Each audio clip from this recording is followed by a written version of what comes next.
Welcome to a world of laughs where humor knows no bounds. Enjoyed your stay? Subscribe, hit like, and keep the chuckles coming. Remember, laughter is timeless. Imagine waking up to a call from your dear old dad. He clears his throat and says, "Son, I've got news. Your mother and I are getting a divorce." 45 years of marital misery, he says, is just too much to bear. Your jaw drops. Divorce after all these years? It's like hearing that Santa Claus is quitting his job to become a professional surfer. Dad explains how he's grown sick of seeing Mom's face each morning. He's tired of the same old arguments, like whether the toilet paper should roll over or under. "Call your sister and tell her," he says, and then hangs up, leaving you in a state of shock, like a cat who's just seen a cucumber. You call your sister, who's equally gobsmacked. She declares, "They can't get a divorce, they're like peanut butter and jelly, salt and pepper, socks and sandals." She decides to take action. "We're flying home tomorrow and we're going to sort this out," she declares with the determination of a woman on a mission. She calls Dad back, putting on her best "don't you dare" voice. "You and Mom are not getting a divorce," she insists. "Don't even think about calling a lawyer until we get there." Then she hangs up, leaving Dad on the other end of the line, probably shaking in his slippers. But here's the kicker. Dad turns to Mom, who's been sitting in the room the whole time, listening to the whole melodrama unfold. He gives a little chuckle and says, "Well, it looks like our plan worked perfectly." Turns out, they were just trying to get their kids to come home for Christmas. And the best part? The kids are paying for their own flights. Now that's what I call a holiday miracle.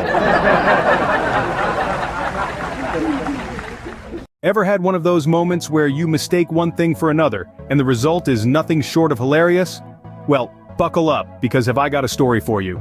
So, on a fine sunny afternoon, I wrapped up work and made a pit stop at our neighborhood drugstore.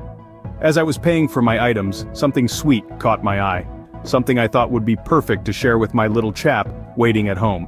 There it was, a shiny bag filled with chocolates that bore an uncanny resemblance to coins, all neatly wrapped in golden paper. They were big, they were small, and they were all incredibly inviting.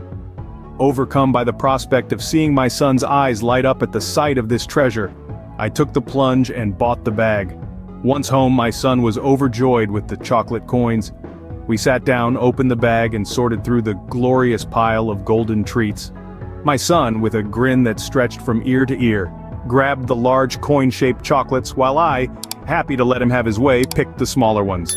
It was a feast of sweetness and laughter until the last chocolate was consumed.